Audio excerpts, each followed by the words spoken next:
Ketika saya ditahan tanggal 4 Mei 2009, hari pertama sore itu, apakah sudah ada bukti bahwa saya terlibat pembunuhan ini? Karena saya tidak pernah diberitahu. Inilah hal-hal yang akan coba saya ungkap, bahwa waktu saya tanggal 4 Mei sebagai tahanan, tentunya kan sudah ada bukti awal. Ya kan, 2 alat bukti. Nah, saya tidak pernah diberitahu pada waktu itu. Jadi saya juga nggak tahu ada enggak. Nah, SMS ini dibikin kapan? Apakah SMS dibikin setelah saya ditahan? Kalau menurut saksi ahli yang Pak Antasari hadirkan, SMS ini dari mana? Anda menyangkal bahwa ngirim SMS kepada Nasruddin? Dari sistem web server. Jadi menggunakan laptop, terus nomor saya di cloning, seolah saya yang ngirim. Itu di ahli di persidangan. Jadi kalau substansinya sendiri, maaf Mas, masalah ini cukup kita berdua saja yang tahu. Kalau sampai terblow up, tahu konsekuensinya. Nah, itu dipertanyakan kepada mereka yang buat, Mas. Jadi kalau Pak Antasari Ashar dengan Nasruddin tidak pernah ada masalah? Tidak ada. Saya terakhir dengan yang bersangkutan ini, korban ini, baik-baik, tidak ada masalah. Dan memang saya pernah tegur dia. Saya bilang, dia sudah berapa kali ngasih tentang informasi korupsi ke saya tegur. Saya bilang, Pak Nas, saya panggilnya Pak Nas, Anda kalau ketemu teman, temu orang siapapun, jangan bilang dekat dengan saya. Kalau ketua KPK, Anda terancam loh, saya bilang. Karena orang banyak curiga Anda memberikan kasus korupsi tentang dia. Saya bilang begitu sama dia. Saya bilang, tidak apa-apa, saya siap nanggung risiko. Gitu. Nah, kalau banyak sekali peran-peran yang muncul dalam tersangka dalam kasusnya Pak Antasari, misalnya seperti Williardi Wirsad. Iya. Dalam bayangan Pak Antasari de facto hubungannya seperti apa sebetulnya? Saya dengan Williardi Wirsad tidak ada hubungan apa-apa sebetulnya. Saya juga baru kenal menjelang kasus ini. Baru kenal? Iya. Sebelumnya saya belum kenal. Tidak pernah ada komunikasi Pak Antasari dengan Williardi Wirsad juga? Enggak. Sigit Haryo Wibisono? Sama juga. Saya juga baru kenal dengan dia setelah saya jadi ketua KPK. Lalu bagaimana kalau baru kenal kemudian ada sebuah BAP yang seakan-akan circle inilah yang menghendaki Nasruddin kemudian harus meninggal? Nah, disitulah. Tadi kan Mas Budian bilang seakan-akan kan. Ya. Nah, saya coba jelaskan seakan-akannya itu. Ketika waktu itu proses saya berjalan, sebelum sidang kan ada pemberkasan.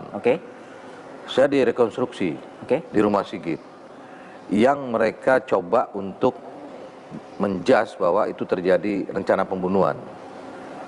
Nah, karena waktu itu memang saya berada di situ karena ditelepon Sigit. Nah, Sigit menghendaki kehadiran saya di situ dalam rangka menindaklanjuti surat surat mereka. Surat Sigit waktu itu baru ambil alih koran Suara Merdeka. Nah, dia menginginkan di surat Suara Merdeka itu ada rubrik yang diisi oleh KPK. Saya sepakat dalam rangka mendekatkan KPK dengan masyarakat, kan masyarakat bertanya, KPK menjawab. Nah, dia masukin surat persetujuan. Nah, surat itu sudah lama, sudah ada 1 bulan belum kita jawab.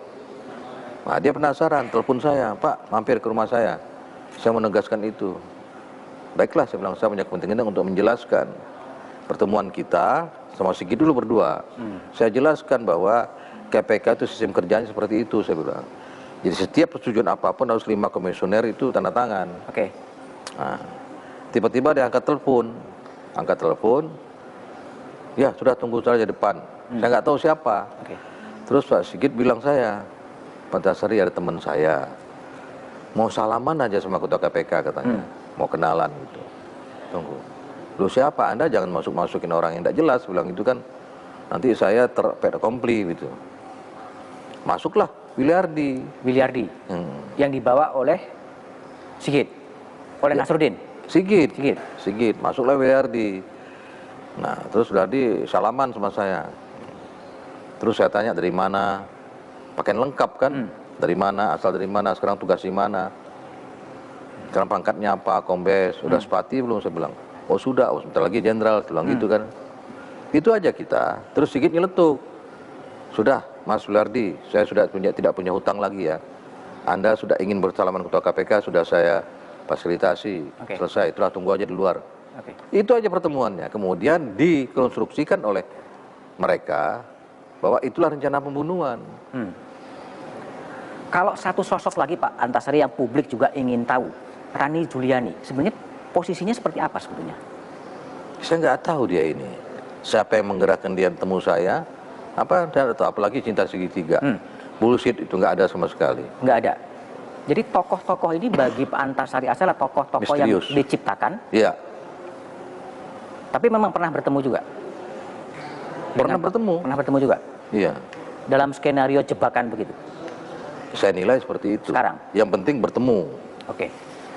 Pak Antasari, ada pertanyaan publik juga ya. Ketika Pak Antasari berjuang untuk menguji materi undang-undang, kemudian meminta Pak Wapres Yusuf Kalla sebetulnya untuk hadir memberikan kesaksian. Ya. Apa urgensi dari kesaksian Pak Yusuf Kalla itu sendiri? Karena pada waktu saya di LP menjelang Lebaran, saya masukkan Januari tanggal 3 Januari 2010. Di LP 2011 kalau nggak salah. Nah, Oktobernya kan Lebaran, terus puasa Lebaran. Nah, bulan puasanya beliau datang, bawa kue. Ini Antasari, kue dari ibu Yusuf Kalla. Nah, terus dia bilang situ, Pak Antasari, ya kenapa Anda ada di sini, katanya gitu. Kenapa Anda ada di sini? Iya. Oke. Terus? Ya begini Pak, ada putusan pengadilan saya laksanakan. Wah ini nggak benar semua, katanya. Kata Pak JK? Iya. Nah, batas itu aja nih. Makanya saya ingin kalau waktu itu Pak JK hadir, mereka bisa menjelaskan apanya nggak benernya itu. Itu aja sebetulnya. Tapi sampai sekarang Pak JK kemudian tidak mau hadir ya di kesaksian ya? Tidak, tetapi kan beliau kemudian kepeduliannya sangat tinggi. Kepeduliannya. Cukup dekat ke Pak JK daripada ke Pak SBY ya Pak? Ya, waktu Pak JK kan dekatnya setelah beliau tidak lagi Wapres. Ada juga berita-berita yang mengatakan bahwa pada saat kejadian terbunuhnya Nasruddin, ada pasukan-pasukan di sekitar Modern Land yang memang tidak dikenal. Dan kemudian ini dikonfirmasikan apakah memang Pak JK akan bermain golf di Modern Land. Ya mungkin saja informasi seperti itu. Saya pun tahunya kemudian. Setelah saya dapat gerasi ini, baru tahunya informasi itu. Dan saya pernah ketemu dengan salah satu eksekutor. Eksekutor yang menembak? Yang dianggap eksekutor. Yang dianggap eksekutor, oke. Kan dipenjarakan juga di tempat saya di Tangerang. Oke. Ketemu, saya panggil dia. Kita ngobrol. Saya bilang, Anda ini jago tembak, saya bilang gitu. Mobil lagi jalan begini, dia gudukan Anda bisa tembak, saya bilang. Dia ketawa, kenapa Anda ketawa? Saya bilang, saya bicara serius ini. Gara-gara Anda saya masuk penjara, saya bilang gitu kan. Nanti Anda latih tembak para napi ini, saya bilang gitu. Wah jangan begitu Pak. Saya pada ngerti tembak kan loh. Anda ngerti tembak begitu loh. Saya kan tidak nembak. Saya hanya disuruh untuk nakut-nakutin aja begitu katanya. Dengan pistol. Dia bilang begitu kan. Nah, terus bagaimana Anda bisa ke situ sampai loh, saya disuruh waktu itu di pinggir jalan. Motor berhenti. Teman yang bawa motor. Terus saya udah naik. Nah, saya suruh naik. Terus nanti ada mobil lewat, kamu jalan katanya. Ikutin. Loh, siapa yang ngomong begitu? Banyak di pinggir jalan itu aparat katanya. Kata terpidana itu ya, terpidana yang mengaku pada Antasari bahwa mereka hanya disuruh gitu. Terus saya katakan, udah kalau gitu saya mau PK ini. Kamu hadir di sidang, bicara seperti itu aja saya bilang. Oke. Di sidang. Wah janganlah katanya. Udahlah saya begini nggak apa-apa, saya jalani katanya. Asal keluarga saya aman. Begitu jawaban dia.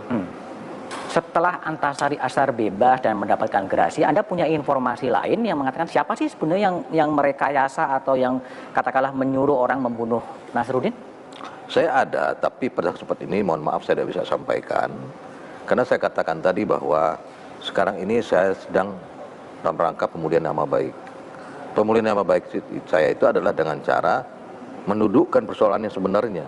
Siapa sebetulnya yang merencanakan sampai orang itu mati, meninggal, korban ini. Siapa yang, kan semula saya. Ada satu lagi hal yang penting. Saya kan sejak awal, termasuk Pak Budiman juga mengatakan saya aktor intelektual. Aktor intelektual. Ya kan? Aktor intelektual itu hukum pidana kan bitblocker sistem kan. Di pidana kan ada 4. ya sistem Delanoning teori itu, Plegen, Dunplegen, Medeplegen, Whitlocker. Jadi pelaku yang menyuruh melakukan, yang turut serta melakukan, dan yang membujuk untuk melakukan. Saya kena Whitlocker. Gitu kan. Nah, Whitlocker ada syaratnya, harus memberi daya upaya berupa dana dan lain-lain. Loh, saya kapan saya memberi dana? Ini kan tidak ada. Tidak, bahkan juga seperti itu, Whitlocker. Tetapi dalam putusan PN, banding, kasasi sampai PK, saya bukan Whitlocker, tapi turut serta. Turut serta. Ya.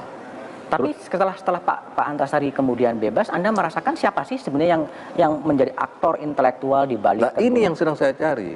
Saya turut serta. Anda sudah punya informasi soal itu juga? Saya turut serta. Siapa? Terus ada pelaku pokoknya dong. Siapa itu? Oke. Nah, inilah sedang saya coba berupaya sekarang di luar ini. Ya. Kalau dulu di dalam mungkin saya terbatas, kaki saya mau kemana. Sekarang lebih leluasa ya? Lebih leluasa. Oke. Bagaimana Antasari Ashar akan menjawab dan menuntut terungkapnya keadilan? Jawabannya setelah jeda berikut ini.